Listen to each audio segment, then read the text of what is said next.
ข่าวดีจากนี้ไปท่านที่ใช้โทรศัพท์มือถือแบบรายเดือนของลาวโทรคมจะสะดวกสบายและง่ายขึ้นกับบริการชำระค่าโทรเบอร์รายเดือนด้วยบัตรเติมเงินสะดวกสบายประหยัดเวลาโดยบ่ต้องเข้าไปที่ศูนย์บริการให้ท่านได้มีเวลาไปเฮ็ดเวียกอย่างอื่นได้หลายขึ้นด้วยวิธีการง่ายๆดังนี้กรณีชำระให้เบอร์ของท่านเองปฏิบัติดังนี้ก่อนอื่นต้องตรวจสอบก่อนว่านำเบอร์โทรศัพท์รายเดือนของท่านมีหนี้ค้างชำระเท่าใดโดยปฏิบัติดังนี้กดดาว1222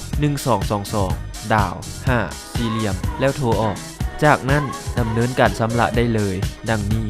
กดดาว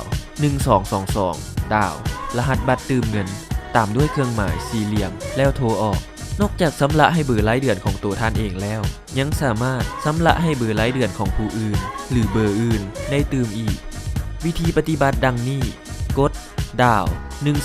1222ดาวรหัสบัตรเติมเงินเครื่องหมายดาวนำเบอร์โทรศัพท์ที่ท่านต้องการชำระให้ตามด้วยเครื่องหมายสี่เหลี่ยมแล้วโทรออกเพียงเท่านี้ท่านก็สามารถชำระค่าบริการเบอร์รายเดือนของท่านและของคนอื่นได้แล้ว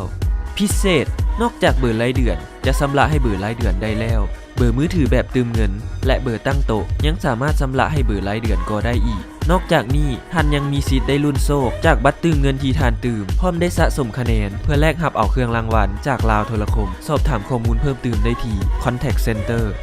101หรือเข้าไปเบิ่งได้ที่ www.lawtel.com หรือ facebook.com/lawtel ลาวโทรคมโทรคมของคนลาวเพื่อสังคมลาว